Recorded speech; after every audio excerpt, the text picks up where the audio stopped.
The cafeteria was full, noisy, and smelling faintly of reheated pizza when the first scream cut through the air. Trays clattered, kids turned, and there, in the center of the chaos, 3 boys had their hands on a girl's throat. Her braids swung as she struggled for air, her brown eyes wide with panic.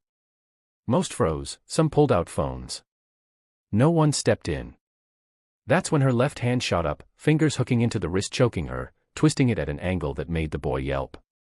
Her foot pivoted, her hips turned, and in less than 2 seconds, the attacker was flat on the ground gasping in pain. The other 2 never saw it coming until the quiet, shy girl they'd picked on flipped their world upside down.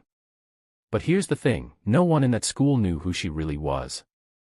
And by the time the truth came out, they would never look at her the same way again. Amara Johnson had learned the art of blending in.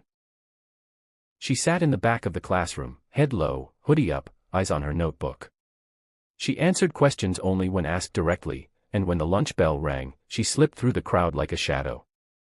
It wasn't because she was shy exactly, it was because she'd seen what happened to kids who stood out, especially kids who looked like her in a mostly white suburban school.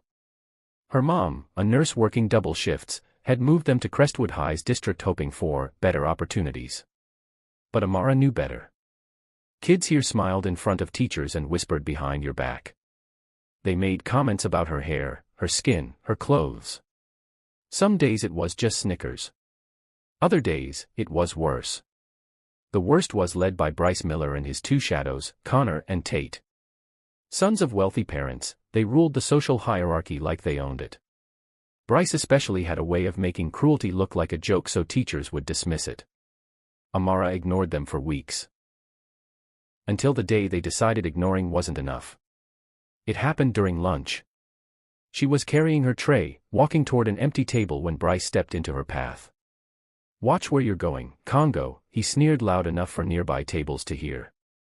Laughter bubbled around them. She tried to sidestep, but Connor blocked her other side. "Bet she can't even breathe without thinking about fried chicken," Tate chimed in. That one stung, not because it was original, it wasn't, but because of the way other students laughed like it was okay. Amara's jaw tightened. She was seconds from walking away when Bryce's hand shot out and grabbed the front of her hoodie. "Say, please, and I'll let you go." She didn't. She just stared at him. That's when his hand shifted to her neck. At first, it was just pressure. Then it tightened. Her tray slipped from her hands, the crash echoing. The cafeteria hushed, except for a few gasps. Her mind should have gone blank, but it didn't. Her mom's voice from years ago rang in her head, "If someone ever tries to hurt you, you remember your training."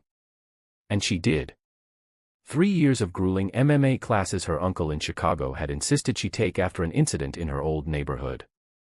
She'd quit tournaments after moving, but the muscle memory never left. Bryce's grip tightened another second, too long. In one motion, Amara's left hand clamped on his wrist, twisting hard.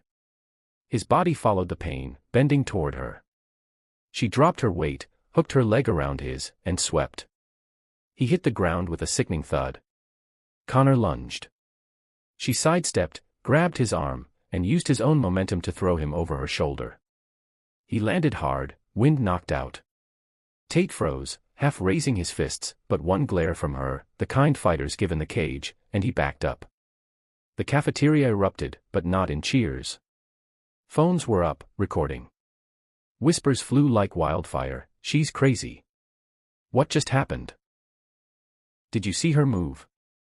Amara stood there, chest heaving, her hoodie now loose around her shoulders. The principal's voice boomed from the doorway, demanding an explanation. And just like that, she was being marched to the office, but in her mind, this was far from over. The principal's office smelled faintly of coffee and stale air. Mrs. Lanning, a woman with tight lips and tighter rules, sat across from Amara with a look that could slice steel. "So," she began, "I've reviewed the videos. Do you have any idea how serious this is?" Amara said nothing. Not because she didn't care, but because she knew how this game worked. Bryce and his crew had already spun the story. She'd snapped, she'd attacked them, and conveniently left out the part where he had his hands around her throat. Her mom was called in. When she arrived, still in her scrubs, the exhaustion in her eyes shifted to something else, pride. She didn't say it aloud, but Amara saw it. Mrs. Lanning's verdict. 3-day suspension. Bryce got the same, but Connor and Tate. Just warnings.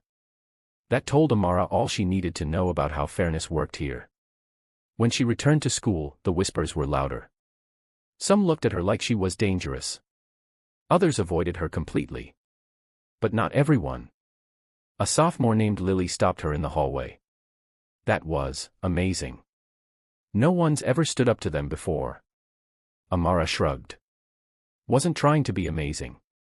Lily smiled faintly. Doesn't matter. You did it. Over the next week, something unexpected happened. More kids, quiet ones, the ones who usually sat alone, started sitting near her at lunch. They didn't talk much at first, but their presence was enough. Bryce kept his distance, too. The videos had gone viral on local social media, and now he was the one being mocked. One afternoon, Amara found herself at the old gym where her uncle used to train her. She hadn't been inside in months. The smell of mats and chalk brought back memories of sweat, pain, and victories no one at Crestwood High would ever understand. Coach Daniels, her uncle's friend, spotted her. "You back to fight, kid?" She hesitated. Then she nodded. "Yeah. I think I am." From then on, she trained again, not for tournaments, not for revenge, but because it reminded her who she was. And every punch, every grapple, every takedown was a silent promise to herself, she would never let anyone make her feel small again. By the end of the semester, Amara had earned something far greater than fear, she'd earned respect. And maybe, just maybe, she'd taught Crestwood High a lesson: the quiet ones aren't weak. Sometimes, they're the strongest of all.